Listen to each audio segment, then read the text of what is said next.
அன்பார்ந்த creativity YouTube channel பார்வையாளர்களுக்கு அஸ்ஸலாமு அலைக்கும் வரஹ்மத்துல்லாஹி வபரகாத்துஹு. இந்த காணொலியில் நீங்கள் காண இருப்பது 18/2/2025 அன்று காலை செக்கடிப்பள்ளி வாசலில் நடந்த ஜகாத் கருத்தரங்கம் கேள்வி பதில் நிகழ்ச்சி. இது தமிழ்நாடு ஜமாத் உலமா சபை நடத்திய நிகழ்வாகும். இறுதி வரை பாருங்கள். இது பார்ட் 1. இன்னும் 2-3 பாட்டுகள் வரும்.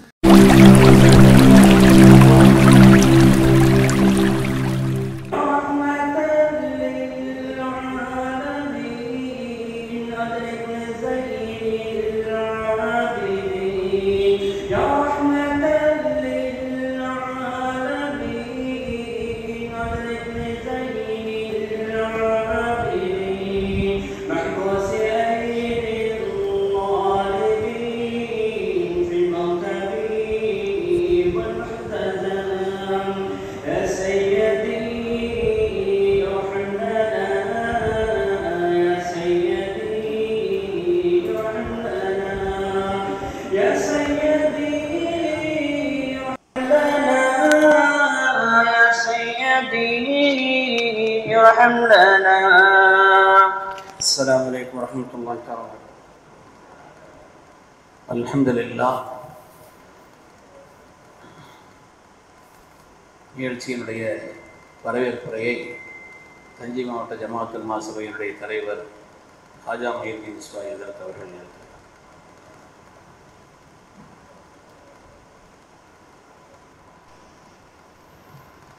தொடர்ந்துள்ள நிகழ்ச்சியின் நெறியாளர்களை சங்கைக்குரிய தமிழ்நாடு ஜமாத் உலமா சபையினுடைய பொருளாளர் முஜீபுர் ரஹ்மான் மஸ்லை ஹஜ்ரத் அவர்கள் தொடர்ந்து கவனித்துக் கொள்வார்.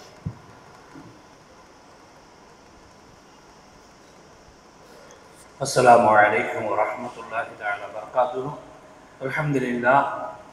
அல்ஹம்துலில்லாஹி ரப்பில் ஆலமீன் வஸ்ஸலாத்து வஸ்ஸலாமு அலா சய்யிதினா முஹம்மதின் ஆலிஹி வ ஸஹாபிஹி பாரிக் வ ஸல்லிம் அலைஹி. قال تعالى في القرآن الكريم وأقيموا الصلاة وآتوا الزكاة واركعوا مع الراكعين. اللهم صل على محمد طب القلوب دوائها وعافية الأبدان شفائها نور الأبصار ضيائها وعلى آله وصحبه وبارك وسلم عليه. கண்ணியத்துக்குரிய அல்லாஹ்வின் நல்லடியார்களே, அன்பு பெரியவர்களே, தமிழ்நாடு ஜமாத் உலமா சபையின் சார்பாக நடத்தப்படும் ஜகாத் விழிப்புணர்வு கருத்தரங்கம் மற்றும் கேள்வி பதில் நிகழ்ச்சிக்கு தலைமையேற்று சீரும் சிறப்பாக நடத்தி கொண்டிருக்கூடிய தமிழ்நாடு ஜமாத் உலமா சபையுடைய தலைவர் மௌலானா மௌலவி ஹாஃபில் ஹாஜ் பி.ஏ. ஹாஜா மஹீதீன் பாக்கவி ஹசரத் அவர்களையும் இனிய கிராத் ஓதி அழகிய அரபி பைத் கீதத்தை இசைத்த அதனாப்பட்டினம் வட்டார பொருளாளர் அப்துல் காதர் காஷிபி அவர்களையும் முன்னிலை வைக்கக்கூடிய தஞ்சை மாவட்டம் மற்றும் வட்டார ஜமாத் உலமா சபையுடைய நிர்வாக பெருமக்களையும் துவக்குவரை வழங்க இருக்கக்கூடிய எங்களுடைய உஸ்தாத் மௌலானா மௌல்வி அல்ஹாஜி பி.எம். ஜியாவுதீன் பாக்கவி கிபுலா ஹசரத் அவர்களையும் நெறிப்படுத்தக்கூடிய ஒரு சிறப்பான ஒரு பணியை பொறுப்பேற்கக்கூடிய மௌலானா மௌல்வி அல் ஹாஃபில் தமிழ் மாநில ஜமாத் உலமா சபையுடைய பொருளாளர் முஜீபுர் ரஹ்மான் மஸ்லை ஹசரத் அவர்களையும் கருத்துரை வழங்க இருக்கக்கூடிய மௌலானா மௌல்வி துணை பொதுச்செயலாளர் ஜமாத் உலமா மாநில சபையுடைய பொருளாளர் துணை செயலாளர் K.M. இலியாஸ் ரியாஜி ஹசரத் அவர்களையும் மௌலானா மௌலவி அல் ஹாஃபில் தலைமை பேராசிரியர் ஃபைலுர் ரஹ்மான் பெண்கள் அரபிக் கல்லூரி மேலப்பாளையம் இனியத்துக்குரிய முஸ்தபா மஸ்லஹி ஹசரத் அவர்களையும் வருக வருக என்று தஞ்சை மாவட்ட ஜமாத் உலமா சபையின் சார்பாக வரவேற்கின்றோம். அது நன்றியுடைய கூற இருக்கக்கூடிய மௌலானா மௌல்வி முகமது இப்ராஹிம் முகமது மீரான் காஷிபி அவர்களையும் துவாவை ஓத இருக்கக்கூடிய மௌலானா மௌல்வி துணை முதல்வர் ரஹ்மானியா அரபிக் கல்லூரியுடைய துணை முதல்வர் கண்ணியத்துக்குரிய முகமது நைனார் ரஹ்மானியா ஹசரத் அவர்களையும், வட்டார தலைவர், செயலாளர், பொருளாளர், இந்த பள்ளிவாசலுடைய நிர்வாகிகள், அனைத்து பள்ளிவாசலுடைய நிர்வாக பெருமக்கள், கலந்து கொண்டிருக்கக்கூடிய அனைத்து அன்பு நெஞ்சங்களையும் வருக வருக என்று அன்புடன் வரவேற்றுக் கொள்கின்றோம். அஹ்லன் வ ஸஹ்லா. அஸ்ஸலாமு அலைக்கும் வரஹ்மத்துல்லாஹி தஆலா வ பரகாத்துஹு. வரவேற்புரை நல்கிய தஞ்சை மாவட்ட ஜமாத் உலமா சபையின் மரியாதைக்குரிய தலைவர் ஹசரத் அவர்களுக்கு ஜஸாக்கல்லாஹ் ஹைரன் என்றாரேன். தொடர்ந்து இந்த நிகழ்ச்சியை துவக்கி வைக்கும் முகமாக நம்ம தமிழ்நாடு ஜமாத் உலமா சபையுடைய மதிப்புமிகு துணைத் தலைவர் மௌலானா அல்ஹாஜ் PM ஜியாவுதீன் பாக்கவி ஹசரத் அவர்கள் இப்பொழுது துவக்க உரையாற்றுவார்கள்.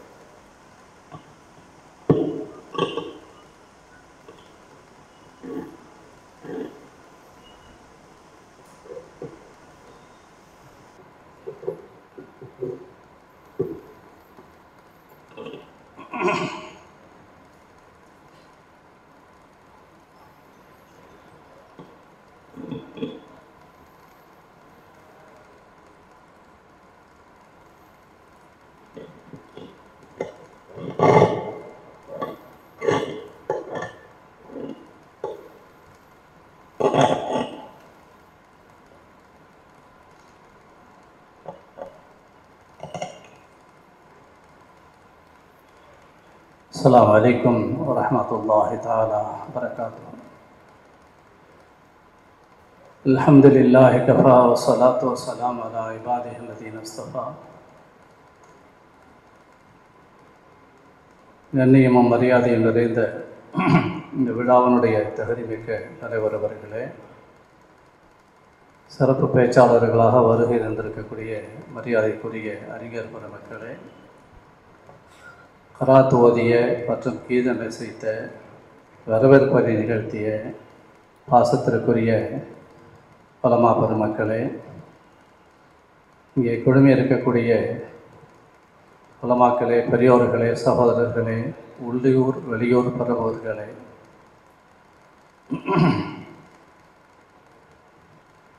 அதிராம்பட்டினம் செக்கடி பள்ளிவாசல் புகழ்பெற்ற ஒன்று. கடந்த 30 ஆண்டுகளுக்கு முன்னால் பல முறை இந்த பள்ளிவாசலுடைய நிகழ்ச்சிகளுக்காக வந்து சென்ற நினைவு. அப்போது வரும்போது இங்கே ஒரு சகோதரர் டைரி என்ற பெயரிலே இருந்தார். மூத்தவர்கள் பெரியவர்களுக்கு ஞாபகம் இருக்கும். நான் பேச ஆரம்பிக்கிறதுக்கு முந்தி அவரை கொஞ்சம் விடுவாங்க மைக்கில். அவர் என்னுடைய பயோடேட்டா பூரா சொல்லிடுவார்.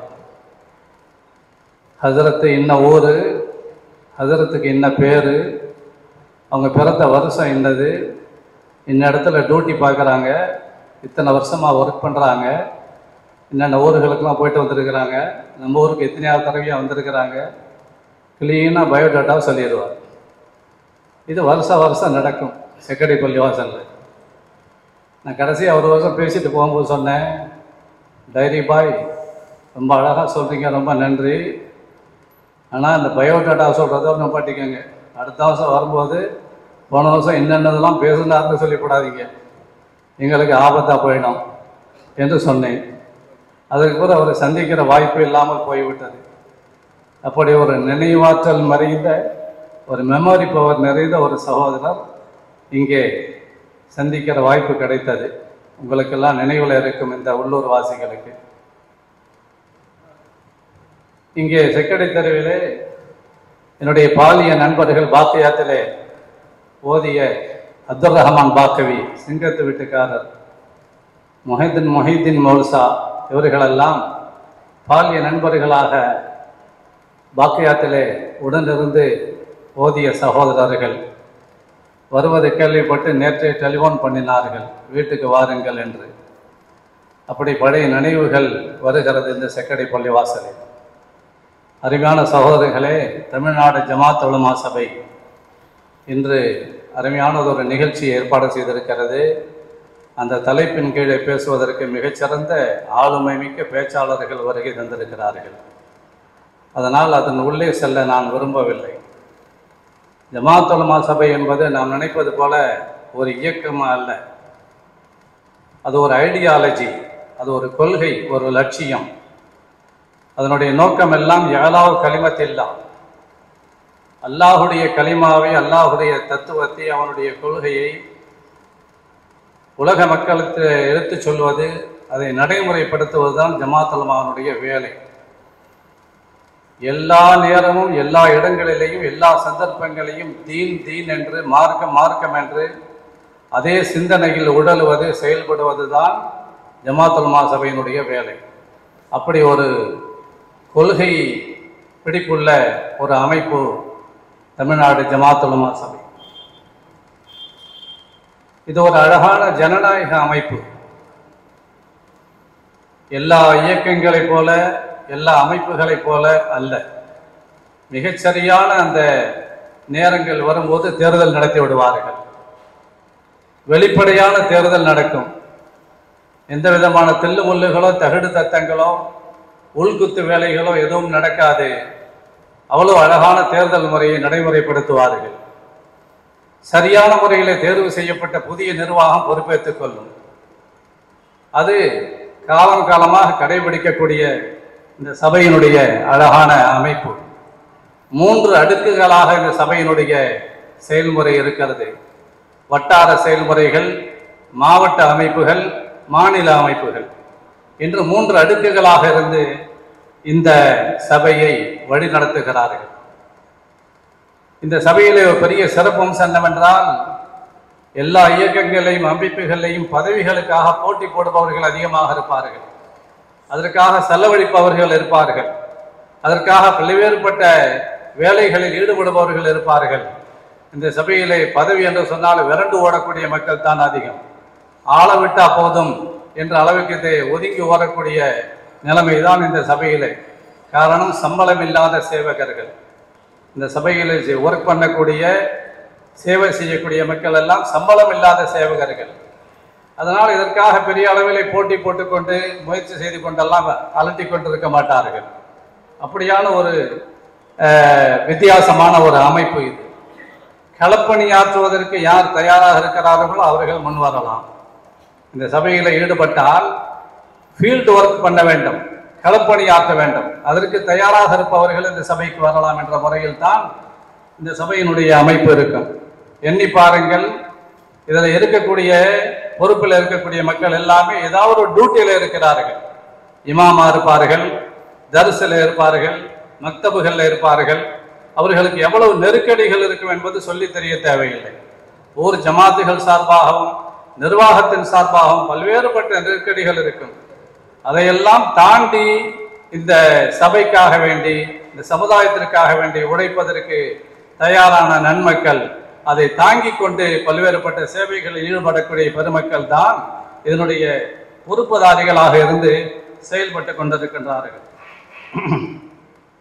குறிப்பாக இதில் தலைவராக, செயலாளராக, பொருளாளராக இருக்கக்கூடியவர்கள் இருக்கிறார்களே, அவர்கள் படக்கூடிய கஷ்டங்கள், எடுத்துக்கொள்ளக்கூடிய முயற்சிகள் எல்லாம் சாமானியமானதல்ல. அருகில் இருந்து பார்த்தால் தான் தெரியும். நேற்றைய முன்தினம் கும்பகோணத்திலே ஒரு விழா நடந்தது. இந்த வக்ஃப் போர்டு சம்பந்தமான ஒரு நிகழ்ச்சி.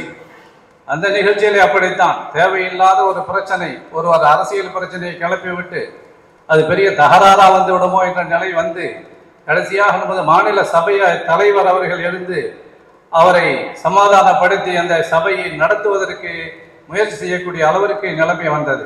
அதற்கும் ஜமாத் உலமா சபையினுடைய ஒத்துழைப்பு தேவைப்பட்டது.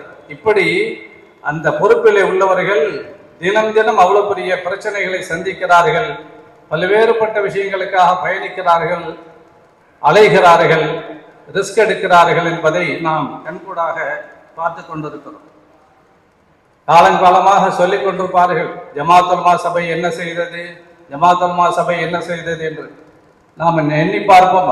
அடிக்கடி சொல்லுவார்கள், இந்த நாடு என்ன செய்தது என்று பார்க்காதே, இந்த நாட்டுக்காக நீ என்ன செய்தாய் என்று பார்.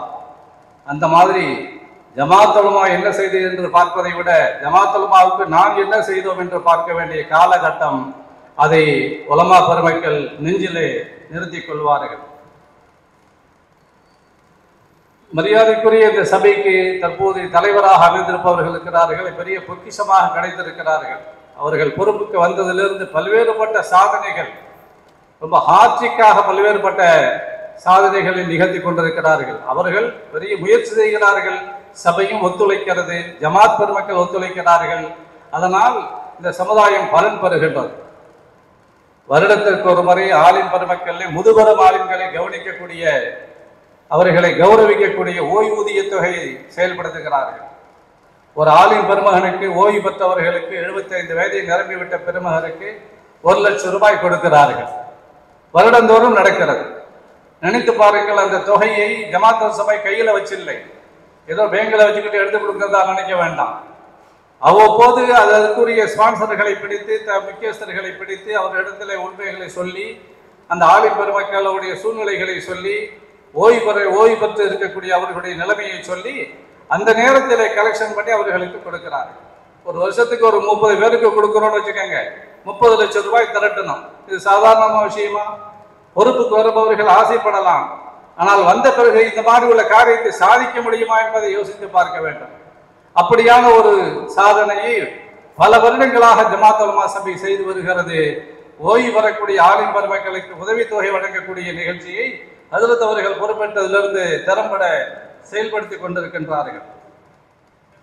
சென்னையிலே ரெட்டேரி என்ற பகுதியிலே மிக பிரம்மாண்டமான 4 அடுக்கு மாளிகை ஒன்று உருவாகி கொண்டிருக்கிறது. ஜமாத் உலமாவுக்காக சொந்தமான கட்டிடம், பள்ளிவாசல் இருக்கிறது, வணிக வளாகம் இருக்கிறது, சபையினுடைய அலுவலகம் பயன்படும், போக்குவரத்து மக்களுக்கு உபயோகப்படக்கூடிய வகையிலே பிரம்மாண்டமான மாளிகையை உருவாக்கி கொண்டிருக்கிறார்கள். அது பல லட்சங்களை விழுங்கிவிட்ட ஒரு கட்டடம். அது அப்படிப்பட்ட ஒரு மாளிகையை உருவாக்குவதற்கும் மிகப்பெரிய முயற்சியை செய்ய வேண்டும். யார் பொறுப்புக்கு வந்தாலும் அதனை செயல்படுத்தக்கூடிய, தொடர்ந்து செயல்படுத்தக்கூடிய ஒரு தகுதியும் அந்தஸ்தும் உரியவர்களாக இருக்க வேண்டும். அந்த மாதிரி உள்ள நிலைமையின் போது உருவாகி கொண்டிருக்கிறது. பேரிடர் காலங்கள் என்று சொன்னால் ஜமாத் உலமா சபை சத்தம் போடாமல், விளம்பரம் இல்லாமல், எங்க பார்த்தாலும் போஸ்ட் ஒட்டி கொண்டு, வால் போஸ்ட் ஒட்டி கொண்டு, பிளக்ஸுகளை தொங்க விட்டு கொண்டு, காருக்கு முன்னே அடையாளப்படுத்தி கொண்டு, ஆர்ப்பாட்டம் பண்ணி கொண்டு கொடுப்பதில்லை. சத்தம் போடாமல் பேரிடர் காலங்களில் ஜமாத் உலமா சபை பட்டி தொட்டி கிராமங்களுக்கெல்லாம் போய் உதவுகிறது. தலைவர்களுடைய பெயர் காஜா மைதீன் ஹஜ்ரத், உங்களுக்கு எல்லாம் தெரியும். காஜா என்ற பெயரிலேயே ஒரு புயல் உருவானது, காஜா புயல் என்று சொல்லி. அதிலே பிரம்மாண்டமான வகையிலே பெரிய அளவிலே உதவி செய்தார்கள் இந்த சபையின் மூலமாக. இந்த மாதிரி உள்ள சாதனைகளையும் பொதுமக்களுக்கான சேவைகளையும் அந்த சபை ஈடுபட்டு கொண்டிருக்கின்றது. இப்பொழுது ரீசெண்டாக வயநாட்டில் ஏற்படக்கூடிய பேரிடர் நமக்கு தெரியும். கேரளாவிலே வயநாட்டில் ஏற்பட்டிருக்கக்கூடிய 15 வீடுகளை ஜமாத் உலமா சபை கட்டி கொடுக்கிறது. கேரளத்து ஆலிம் உலமாக்களை ஆச்சரியப்படுகிறார்கள். தமிழக மண்ணிலிருந்து வந்து தமிழக உலமாக்கள் இங்கே உள்ள ஏழை பாளைகளுக்கு, இஸ்லாமிய பெருமக்கள் பாதிக்கப்பட்டவர்களுக்கு வீடு கட்டி கொடுக்கிறார்கள், பள்ளிவாசல் கட்டி கொடுக்கிறார்கள், மதரசா கட்டி கொடுக்கிறார்கள் என்று அங்கு கேரளத்து மக்கள் ஆச்சரியப்படுகிறார்கள். அப்படியான ஒரு சாதனையும் இந்த சபை மிக அழகான வகையில் செய்து வருகிறது. இப்போது பொதுமக்கள் எல்லாம் தெரிந்து கொள்ள வேண்டிய முக்கியமான விஷயம், ஜமாத் உலமா சபை வே டு மஸ்ஜித் என்ற பெயரிலே ஒரு ஆப் தயார் பண்ணியிருக்கிறார்கள். படித்த இளைஞர்கள், 3 இளைஞர்கள் நம்ம சபைக்காக வேண்டி பாடுபட்டு அரும்பாடுபட்டு 10 லட்சம் ரூபாய்க்கு மேல் செலவு செய்து அதை உருவாக்கி இருக்கிறார்கள். அந்த ஆப் வே டு மஸ்ஜித். யார் கையில செல்போன் இல்லாமல் இருக்குது? அந்த ஆப்பை ஏற்றி வைத்துக் கொண்டால் 25க்கு மேற்பட்ட வசதிகள் அதிலே கிடைக்கிறது. ஒவ்வொரு ஊரிலையும் தமிழ்நாடு முழுக்க, இந்தியா முழுக்க எங்கெங்க பள்ளிவாசல் இருக்கிறது, அந்த பள்ளிவாசல்களில் என்னென்ன வசதிகள் இருக்கிறது, ஜனாசா குளிப்பாட்டி கஃனிட்டு அடக்கம் செய்கிற வசதி இருக்குதா, கபரிஸ்தான் இருக்குதா, நோன்பு திறக்கிற வசதி இருக்குதா, பெண்கள் தொழுறதுக்கான வசதி இருக்குதா என்று எல்லாத்தையும் காட்டக்கூடிய ஹலால் ஃபுட்டுகள் எந்தெந்த பகுதிகளெல்லாம் கிடைக்கிறது, இப்படி 25 விதமான வசதிகளை இஸ்லாமிய மக்களுக்கு காட்டக்கூடிய அற்புதமான ஒரு ஆப்பை உருவாக்கி இருக்கிறார்கள் ஜமாத் உலமா சபையின் மூலமாக. 3 இளைஞர்கள் இதற்காக பாடுபட்டு அதை உருவாக்கி தந்திருக்கிறார்கள். 10 லட்சம் ரூபாய்க்கு மேல் செலவு செய்யும். எல்லோரும் கண்டிப்பாக செல்போன்கள் அதை டவுன்லோட் செய்து வைத்துக் கொள்ளுங்கள். அதனால் மிகப்பெரிய பிரயோஜனம் நமக்கு கிடைக்கும் என்பதை நாம் புரிந்து கொள்ள வேண்டும். அதே மாதிரி மரியாதைக்குரிய இந்த சபை சமீபத்திலே இந்திய திருநாட்டிலே மிகப்பெரிய அளவில் சர்ச்சையாகி கொண்டிருக்கக்கூடிய வக்ஃப் போர்டு சம்பந்தமான வக்ஃப் சொத்துகள் சம்பந்தமான பிரச்சனையிலே அழகான தீர்வு காணக்கூடிய சரியான வழிமுறையை கண்டிருக்கிறது. மிகச்சிறந்த சட்ட வல்லுநர்களை அணுகி அவர்களிடத்தில் அது சம்பந்தப்பட்ட விவரங்களை எல்லாம் தொகுக்க சொல்லி அந்த விவரங்களை எல்லாம் பாராளுமன்றத்தில் பொறுப்பேற்கக்கூடிய எம்பிக்கள், எம்எல்ஏக்கள், மிகப்பெரிய எம்பிக்கள், நாடாளுமன்ற உறுப்பினர்களிடத்திலே, மந்திரிமார்களிடத்திலே கொடுத்து அதன் மூலமாக காரியத்தை சாதிக்கக்கூடிய வேலைகளை சத்தம் போடாமல் இந்த சபை செய்து வருகின்றது. எந்த அளவுக்கு என்று சொன்னால், ஒன்றிய அரசாங்கம் நமக்கு கணக்கு காட்டியிருப்பது என்னமோ 47 திருத்தங்கள் என்று. ஆனால் ஆய்வு செய்து பார்த்தால் நூற்றுக்கணக்கான திருத்தங்களை செய்து ஒட்டுமொத்த வக்ஃப் போர்டு வக்ஃப் வாரியத்தையே ஒழித்து கட்டக்கூடிய வேலையை சத்தம் போடாமல் செய்திருக்கிறது ஒன்றிய அரசாங்கம். இதை கண்டுபிடித்து வல்லுநர்களிடத்திலே கொடுத்து குறிப்பெடுத்து மிகச் சரியான வகையிலே அதை ஒப்படைக்க வேண்டிய இடத்திலே கொடுத்திருக்கிறது இந்த சபை. நாளைக்கு தேவைப்பட்டால் கோர்ட்டுகளின் மூலமாக கூட இந்த அறிக்கையை தாக்கல் செய்து காரியங்களை முடிக்க முடியும் என்ற அளவுக்கு இதில் அற்புதமான வரைவு ஓலையை தயார் செய்திருக்கின்றார்கள். இதுவும் இந்த சபை செய்திருக்கக்கூடிய சமுதாயத்திற்காக செய்திருக்கக்கூடிய மிகப்பெரிய சேவை என்பதை புரிந்து கொள்ள வேண்டும். இப்படியாக பல்வேறுபட்ட சேவைகளில் ஜமாத்துல் உலமா சபை மிக அழகாக ஈடுபட்டு கொண்டிருக்கிறது. அல்லாஹ் ரப்பல் ஆலமீன் எல்லா உலமாக்களும் இந்த சபையில ஈடுபாடு வைத்துக் கொண்டு சபையினுடைய முன்னேற்றத்துக்கு பாடுபடுவதோடு சமுதாய நலனுக்காக வேண்டி எல்லா நேரமும் சிந்தித்து இந்த சபையினுடைய வழிகாட்டின்படி செயல்படக்கூடிய பேருளை அல்லாஹ் தஆலா தந்தருள்வானாக என்று துஆ செய்து முடித்துக் கொள்கின்றேன். வாஹிர் தாவனா அல்ஹம்துலில்லாஹி ரப்பில் ஆலமீன். அஸ்ஸலாமு அலைக்கும் வரஹ்மத்துல்லாஹி தஆலா வபரகாத்துஹு.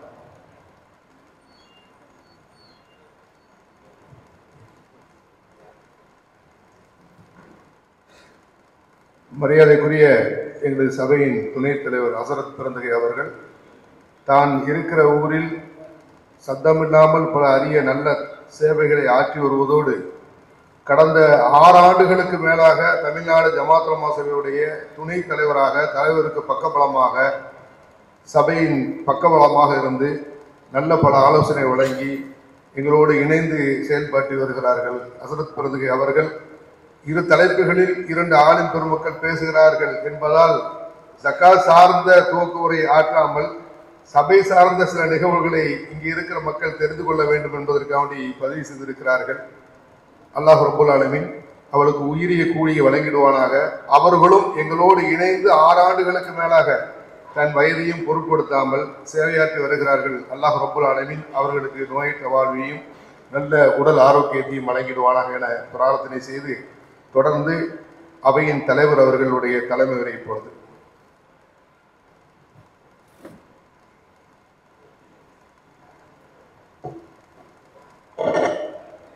السلام عليكم ورحمة الله وبركاته. السلام عليكم ورحمة الله وبركاته. الحمد لله العظيم القدرة والشان شديد البطش والبرهان حافظ الدين والقرآن ما شاء الله كان ما لم يشاء لم يكن لا حول ولا قوة إلا بالله إن أريد إلا الإصلاح ما استطعت وما توفيقي إلا بالله عليه توكلت وإليه أنيب. سبحانك لا علم لنا إلا ما علمتنا إنك أنت العليم الحكيم. قال الله سبحانه وتعالى في القرآن الحميد بسم الله الرحمن الرحيم فويل للمشركين الذين لا يؤتون الزكاة وهم بالآخرة هم كافرون. وقال النبي صلى الله عليه وسلم ما خالطت الزكاة مالا إلا أهلكته أو كما قال عليه الصلاة والتسليم. கண்ணியமிக்க தமிழ்நாடு ஜமாத்துல் உலமா சபையினுடைய ஆற்றல் மிக்க நிர்வாக பெருமக்களே, மாவட்ட வட்டார ஜமாத்துல் உலமா சபையினுடைய கண்ணியமிக்க நிர்வாகிகளே, ஜமாத்துல் உலமாவினுடைய அழைப்பை கண்ணியமான முறையில் ஏற்று அதற்கு பதிலளிக்கும் விதமாக இங்கே வருகை இருந்திருக்கக்கூடிய பள்ளியினுடைய பொறுப்பாளர்களே, சமூகத்தினுடைய பெருந்தனக்காரர்களே, மேன்மைக்குரிய உலமா பெருமக்களே, அதிராம்பட்டணத்திலே ஜகாத் சம்பந்தப்பட்ட ஒரு கருத்தரங்கத்தை வருஷந்தோறும் ஜமாத்துல் உலமா சபை இந்த ஜகாத் விழிப்புணர்வை ஒவ்வொரு பகுதியிலும் நடத்தி கொண்டே வருகிறது. இந்த வருஷம் எந்த பகுதியில் நடத்தலாம் என்று யோசித்த பொழுது இங்கே அதிராம்பட்டில் நடத்தலாம்னு சொல்லி நிறைய உலமாக்கள் கருத்து சொன்னார்கள். இங்கே நாங்கள் நேரடியாக வந்து இங்கே உள்ள உலமாக்களை நைனா ஹசரத் அவர்கள், அதேபோல் நம்முடைய அப்துல் கரீம் காஷ்மி ஹசரத் அவர்கள், எங்கள் பள்ளியினுடைய இமாம்கள், வட்டாரத்தினுடைய பொறுப்பாளர்கள், ஊரினுடைய பள்ளியினுடைய இமாம்கள்லாம் சேர்ந்து அவர்கள் ஆலோசித்த பொழுது இங்கு சிறப்பாக செய்யலாம் என்று சொன்னார்கள். பள்ளியினுடைய நிர்வாக மக்களும் இங்கே வைங்கன்னு சொல்லி ரொம்ப வலியுறுத்தி சொன்னாங்க. அல்ஹம்துலில்லாஹ். அருமையானவர்களே, உங்கள் ஊரினுடைய மகத்துவத்தை பற்றி இங்கே சொல்ல வேண்டியதில்லை. அதிராம்பட்டினம்ங்கிறது சாதாரணமான ஒன்று அல்ல. மாதிகுர் ரசூல் சதகத்துல்லாஹி காஹிரி அப்பாவினுடைய உஸ்தாத் சின்னி நைனா லப்பை அவங்க பிறந்த ஊரும் அவங்க வாழ்ந்த ஊரும். அவர்கள் கட்டிய பள்ளி தான் ஊருடைய பெரிய பள்ளி வாசல். இதேபோல் ஏராளமான ஆலிம்கள், மூத்தவர்கள், பெரிய பெரிய வியாபாரிகள், பெரிய கொடை வள்ளல்கள், நிறைய கல்வி ஸ்தாபனங்களை உருவாக்கியவர்கள், சமூக அக்கறை உள்ளவர்கள். பெருமைக்காக யாரையும் புகழ்வது சொல்லலை. ஜக்காத்து கூட்டம் நடத்தும் பொழுதே ஒரு நிபந்தனை என்னன்னு சொன்னால், எங்களுக்கு ஜக்காத்து கொடுங்க, உங்களுக்கு ஜக்காத்து கொடுங்கன்னு யாரும் எந்த விளம்பரமும் செய்யக்கூடாதுங்கிறது எங்களுடைய ஒரு நிபந்தனை. அதனால இன்னைக்கு யாரும் ஜமாத்துலமா கூட்டம் நடத்துது ஜக்காத்து கேது கூட தெரியுதுன்னு நினச்சிக்கிறாதீங்க. இங்கே ஜக்காத்து கேட்கக்கூடிய ஒரு நிலையிலே இல்லை. நாம் இந்த கூட்டத்துக்கு இஹ்லாஸான முறையில் இன்ஷா அல்லாஹ் இந்த வருஷத்திலிருந்து நாம் முறையாக ஜக்காத்து கொடுத்து கொண்டிருப்பவர்கள் அல்ஹம்துலில்லாஹ் அல்ஹம்துலில்லாஹ். கொஞ்சம் கவனம் இல்லாமல் இருப்பவர்கள் இந்த வருஷத்திலிருந்து நாம் முறையாக கணக்கிட்டு ஜக்காத்தை நாம் நிறைவேற்ற வேண்டும் என்ற தூய்மையான உள்ளத்தோடு நாம் இங்கே அமர்ந்தோம் என்று சொன்னால் அல்லாஹ் தஆலா நம்முடைய பொருளாதாரத்தில் பரக்கத் செய்வான். அதை நியமமாக கொடுப்பதற்கான நசீபையும் தருவான். உண்மையானவர்களே, அதனாலே சிறந்த கல்வியாளர்களும் நிறைய கொடை வள்ளல்களும் ஏராளமான ஹாஜிகளும் நன்மக்களும் இருக்கக்கூடிய ஒரு சிறந்த ஊர். அதனால இந்த ஊரிலே இந்த ஜக்காத்து சம்பந்தப்பட்ட கருத்தரங்கத்தை நடத்துவதில் ஜமாத்துல் மாசபை பெரிதாக கண்ணியமாக கருதுகிறது. இன்றைக்கி நம்முடைய ரஹ்மானியாவுடைய முதல் சங்கைக்குரிய முகமது குட்டி ஹசரத் அவர்களும் வருவதாக சொன்னார்கள். ஆனால் அவங்க ஊரில் தொடர்ந்து அந்தந்த பகுதியில் பட்டுமணிப்பு விழா ஹசரத் ஒரு அம்மானிதமாக சொன்னாங்க, வந்திருப்பவர்களுக்கு என்னுடைய அஸ்ஸலாமு அலைக்கும் என்பதையும் சொல்லுங்கள். இந்த கூட்டம் சிறப்பாக நடந்தது, சமூகத்தில் பெரிய மாற்றத்தை உண்டாக்குவதற்கு நானும் துவா செய்கிறேன் அப்படிங்கிறது அமானியத்தையும் சொன்னாங்க. அதையும் உங்களிடத்தில் சொல்லி வருகிறேன். அதேபோல் நமது ஊரிலே உள்ள ரஹ்மானியா சலாஹியா நூற்றாண்டுகளை கடந்த ஒரு மதரசா சிறப்பான முறையில் பணியாற்றி கொண்டிருக்கிறது. கண்ணியமானவர்களே, இங்கே ஜமாத்துல்மாவுடைய நிலைகளை பற்றி எல்லாரும் சேரட்டுங்கிற ஒரு எண்ணத்திலையும் ஜமாத்துல்மா பற்றி கொஞ்சம் தெரிஞ்சுக்கிறணுங்கிறதுக்காக வேண்டி ஹஜ்ரத் அவர்கள் சொன்னார். அந்தந்த காலகட்டத்திற்கு ஏற்ப முடிந்த சேவைகளை 3 தான். ஒன்று சமூகத்திற்கு, ஷரியத்திற்கு, உலமாக்களுக்கு சேவை செய்யக்கூடிய அமைப்பு தான் ஜமாத்துல்மா. சமூகத்துக்கு நம்மால் முடிந்த அளவுக்குண்டான சேவை, ஷரியத் ரீதியாக என்னென்ன காரியங்களை நாம் முன்னெடுக்க வேண்டும் என்பதற்குண்டான ஒரு எண்ணம். அதே போல உலமாக்கள், இது சம்பந்தப்பட்ட விஷயம்தான். அதற்கு வயநாடுன்னு சொன்னதுனால ஒரே ஒரு விஷயத்தை மட்டும் நான் அதை சொல்லிட்டு அதுக்கு அடுத்த விஷயத்தை சொல்லிடுறேன். வயநாட்டுக்கு போயிருந்தோம். கொண்டு சும்மா தான் போனோம். போய் அங்கே என்ன சூழ்நிலை என்று பார்ப்பதற்காக சுப்ஹானல்லாஹ், நம்ம வாழ்க்கையில கேள்விப்படாத அளவிற்குண்டான ஒரு பெரும் சோகம். கிட்டத்தட்ட 380 குடும்பங்கள் அவங்க தங்கியிருக்கிறாங்க. பெரிய பெரிய கண்ணியமான ஆட்களாக இருந்தோம். போன உடனே நாங்கள் எல்லாரும் அரிசி பருப்பு அது இது எழுதி கொண்டு கொடுத்தாங்க. நாங்கள் ஒன்றும் கொண்டு போகலை. ஆனால் அவங்க சொன்னாங்க, நீங்கள் ஏதாவது உதவி செய்யணும்னு ஆசைப்பட்டா ஒரு குடும்பத்தை எல்லாம் பொறுப்பெடுங்கன்னு சொன்னாங்க. அப்படின்னா என்னன்னு கேட்டோம். ஒரு குடும்பத்தை பொறுப்பெடுக்கிறதுன்னா ஒரு குடும்பத்திற்கு வாடகை வீடு பிடித்து அவர்களை ஒரு வருஷத்திற்கு அங்கே தங்க வைத்து வீட்டு வாடகையும் கொடுக்க வேண்டும், வீட்டுக்குண்டான அட்வான்ஸும் கொடுக்கணும். அவங்க காலில் போடுறது ஒரு செருப்பு கூட கிடையாது. அதனால அவங்க வீட்டில் அவங்களுடைய வாழ்வாதாரத்திற்குண்டான அந்த பொருள்களை எல்லாம் வாங்கி கொடுக்கணும்னு சொன்னாங்க. போன உடனே ஜமாத்துல் மாசபை ஒரு 25 வீட்டை முதல்ல பொறுப்பெடுத்துச்சு. அவங்களுக்கு வாடகை வீடு, அங்கே உள்ள உலமாக்களை சும்மா சொல்லக்கூடாது, உடனடியாக அவங்க ஒரு வீடுகளை ஏற்பாடு செய்து வாடகைக்கு வீடு பிடிச்சிட்டாங்க. 15,000 ரூபா முதல் 20,000 ரூபா. பெரிய பெரிய குடும்பங்கள். அவங்கள எல்லாம் அந்த வீட்டில் உட்கார வச்சு அவங்களுக்கு உண்டான பொருள்கள் ஒரு 50,000 ரூபாய் குறைந்தது அளவு போட்டோம். 50,000 ரூபாய் அளவுக்கு உண்டான பொருள்களை வாங்கி அவங்களுக்கு கொண்டு போய் கொடுத்து அவங்களுடைய அட்வான்ஸையும் கொடுத்து அவங்களை அங்கே தங்க வச்சு. அருமையானவர்களே, அது மாதிரி முடிஞ்ச சேவைகளை ஜமாத்துல் மாசபை செய்து கொண்டிருக்கிறது. ஒரு துவாவுக்காக இந்த விஷயத்தை உங்களிடத்தில் சொல்கிறோம். இப்போ இந்த கூட்டம்ங்கிறது ஜகாத்து சம்பந்தப்பட்ட ஒரு விழிப்புணர்வு கூட்டம். கொஞ்சம் கவனம் கவனமாக நீங்க இன்ஷா அல்லாஹ் இந்த விஷயத்தை கவனிக்கணும். ஜக்காத்துங்கிறது ஒரு மார்க்க கடமை, ஃபர்லான ஒரு கடமை, சாதாரணமான ஒன்றல். ஏதோ வந்தாங்க சதக்கா செய்தோம், கொஞ்சம் எடுத்து பணத்தை கொடுத்தோம் கிடைச்சா அப்படிங்கிறது இல்லை. சரியான கணக்கு பார்த்து முறையாக கொடுக்கப்பட வேண்டிய ஒன்று. எந்த அளவுக்கு இது வலியுறுத்தப்பட்டிருக்குதுன்னு சொன்னா அல்லாஹ் குர்ஆனிலே சொல்கிறான், ஃபவைலுல் லில் முஷ்ரிகீன் அல்லதீன லா யூத்தூன ஸகாத், ஜகாத்தை கொடுக்காத அந்த இணை வைப்பாளர்களுக்கு நாசம், நரகம் என்று அல்லாஹ் சொல்கிறான். அவங்க ஆகிரத்தில் காஃபிரீன்களின் கூட்டத்தில் எழுப்பப்படுவார்கள் என்று அல்லாஹ் சொல்கிறான்.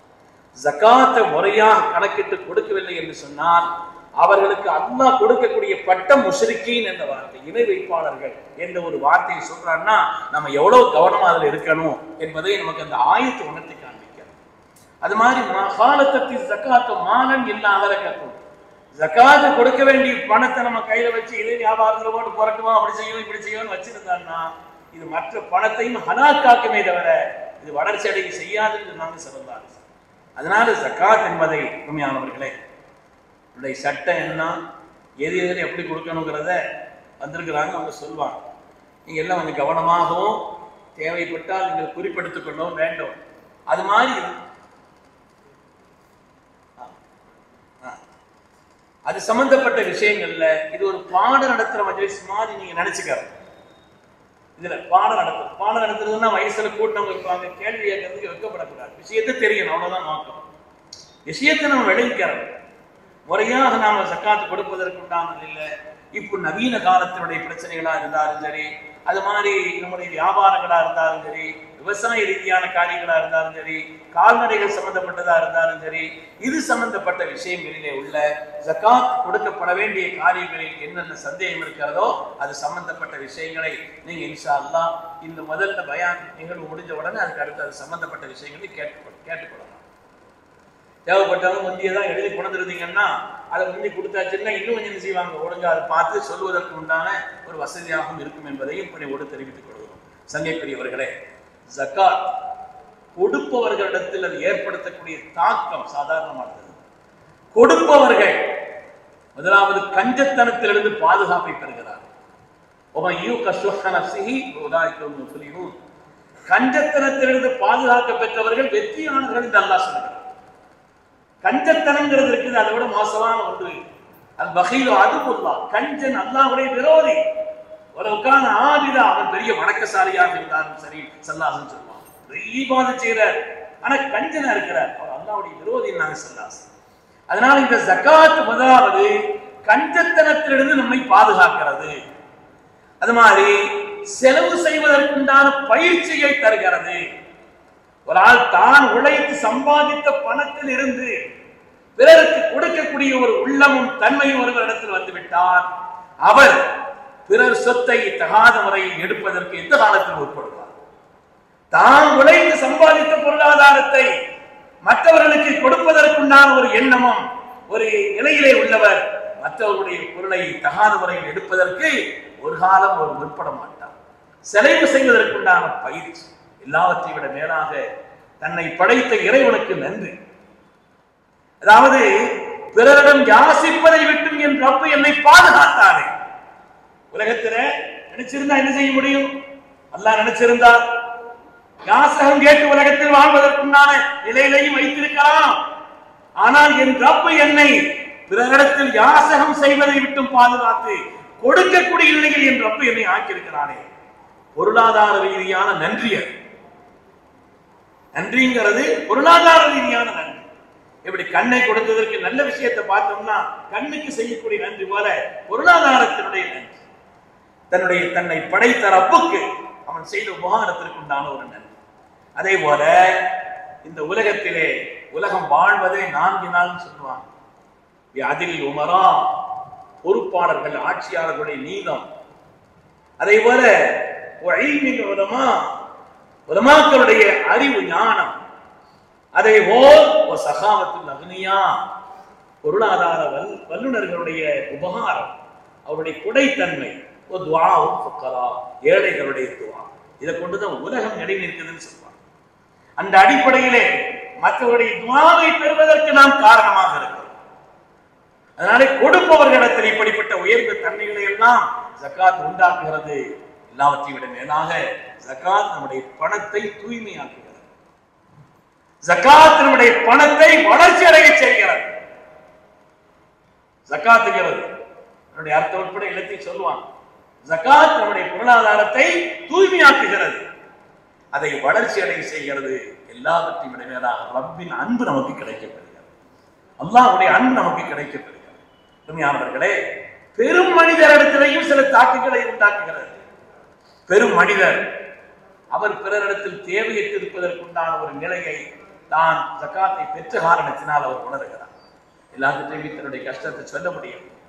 ஆனாலும் அவர் நிலை அறிந்து அவருக்கு கொண்டு போய் ஜகாத்தை கொடுக்கிறாங்க இல்லையா?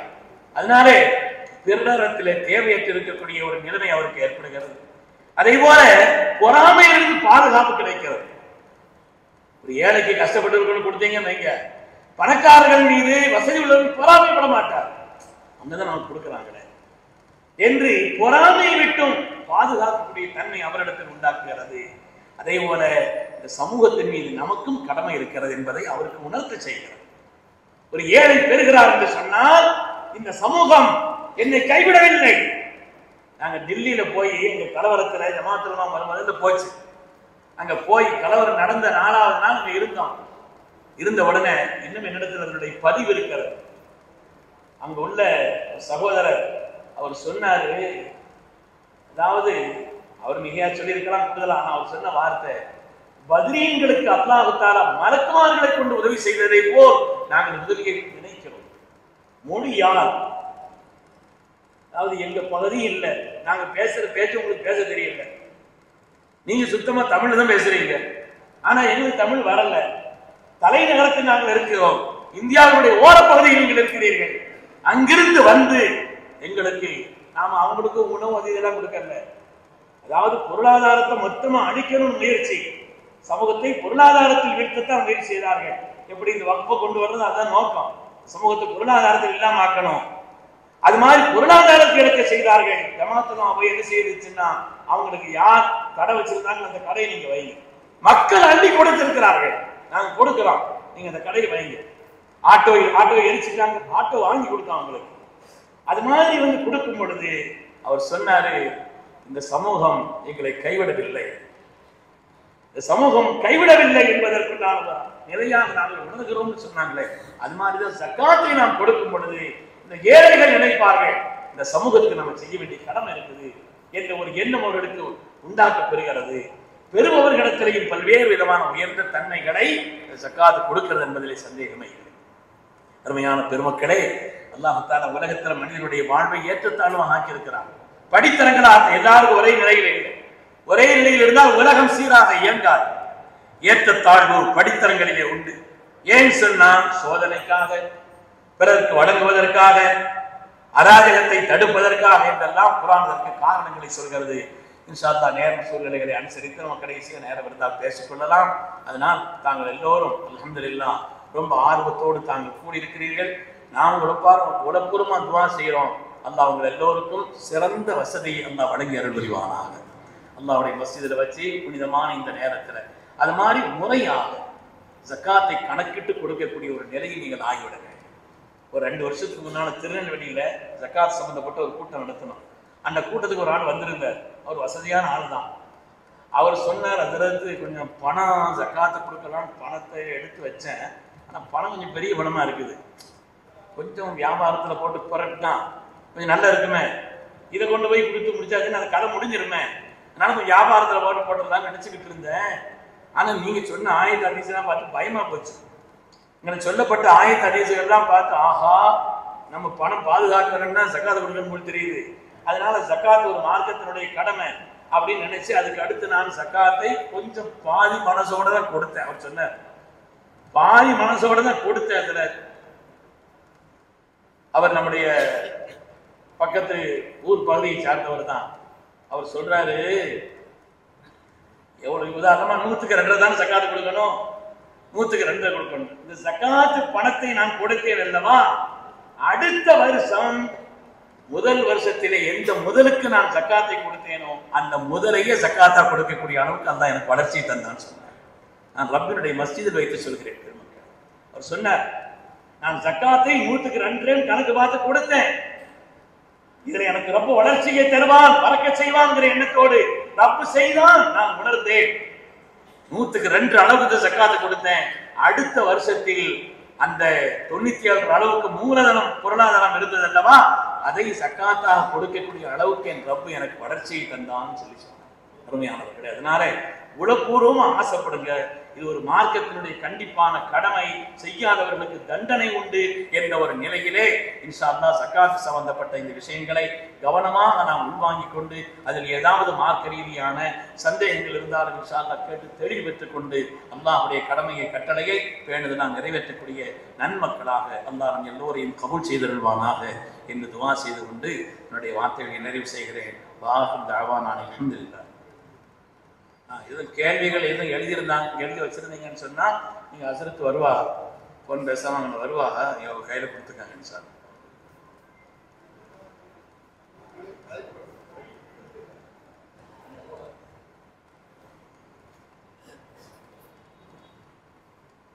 தலைவர் அவர்களுக்கு ஜஸாக்கல்லாஹ் ஹைரன் தந்தாரேன். Subscribe to Creativity channel, like, share and comment, and click on the notification bell so that you'll be notified every time we post a new video.